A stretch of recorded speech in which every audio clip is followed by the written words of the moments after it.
guys, in today's video I'm going to be talking about something that I've actually been practicing a lot of lately. And that's actually connecting different arpeggio patterns around the whole neck. Now the advantages to doing this is that you can get some pretty cool, pretty predetermined movements throughout the neck, from which you can then shift to any other moves that you already have, like legato moves or tapping moves or anything else that you have prepared. Now, in other words, I'm talking about creating different roadmaps that you can apply as you're shifting positions. Now, first of all, you got to begin with learning or finding out some different arpeggio patterns that feel pretty good on your fingers, that feel pretty comfortable. And then looking for your very own types of movements or position shifts that come naturally to you. For me, I have selected these different patterns, and they go like this. So I'm just going to go through the different patterns first, and then I'll explain how I move in between all of them. So the first one would be this guy right here. Now, there you can actually see that I'm not playing a straight up minor 7 arpeggio. I'm actually adding that ninth for a little bit more color and a little bit more, it feels a little bit more convenient in terms of the actual metronome timing, and that's another thing that you should concern yourself with. But you could just play the minor 7 arpeggio up and down just like this. It's all going to depend on the different rhythmic subdivisions and how the metronome is actually set up. So just be careful with exactly what you're doing.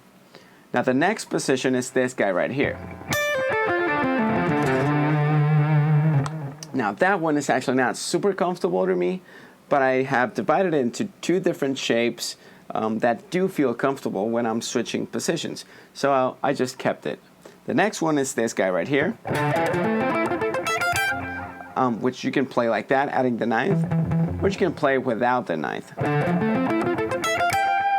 And then that finishes on a slide, which actually takes me to the next position, which is this guy right here.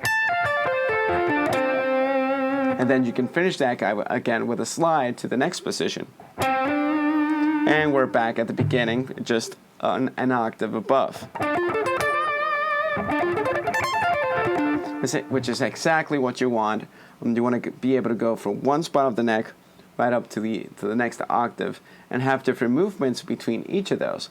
Now for the first position, I actually like switching either on the first string or the third string. So I might do something like this, or I might do something like this. So both movements could go, number 1 like this, or it could go like this.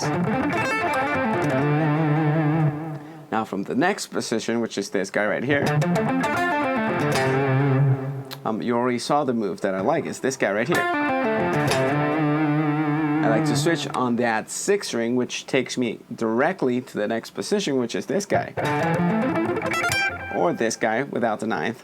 Actually, without the 9th on the 6th, because I'm still doing a 9th on the 4th string. So it's this guy right here. And then switch on the 1st string to the next position. And then on the 5th string, I switch to the next position again.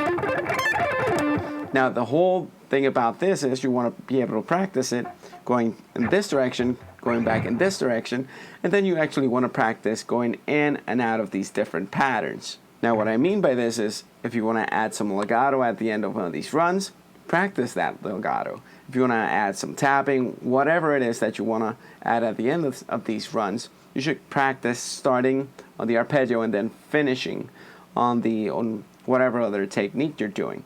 Now the first exercise I actually like to do is just setting the metronome, deciding a subdivision, be it 8th notes, triplets, 16th notes, 16th note triplets, whatever, and then just play these shapes non-stop just to get acclimated with switching all of these different positions from position to position.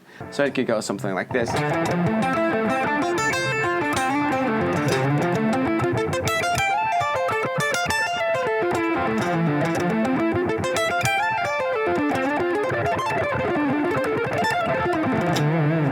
And then start building up speed. So So you can figure out different movements of how to go in and out of these arpeggios based on the actual positions. Like you could go play this guy first, and then switch to some, I don't know, either picking or legato stuff. I'm just going to go into this legato thing right here.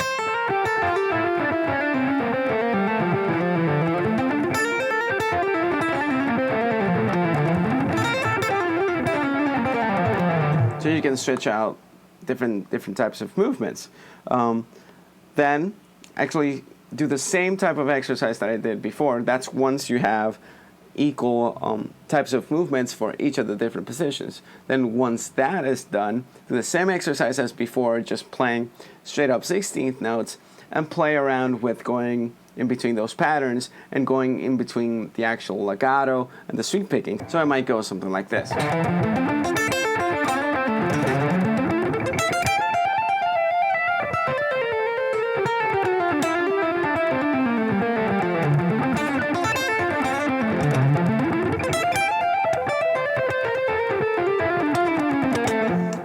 Etc. and etc.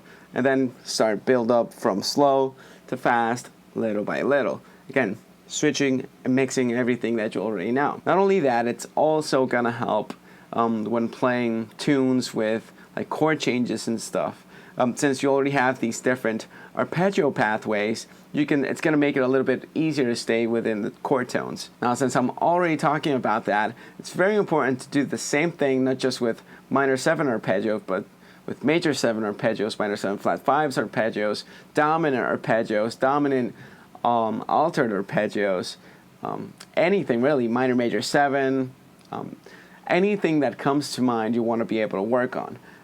So if you want to do major 7, like my favorite types of move, it's actually this guy right here.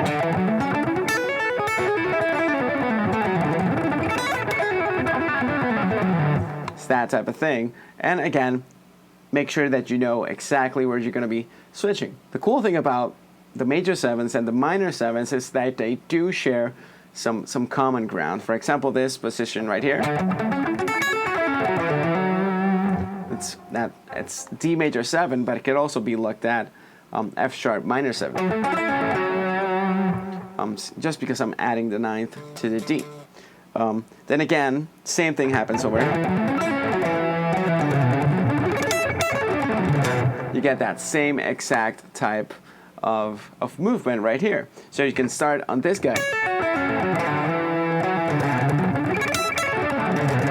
That arpeggio right there is that same exact type of shape that I was doing here.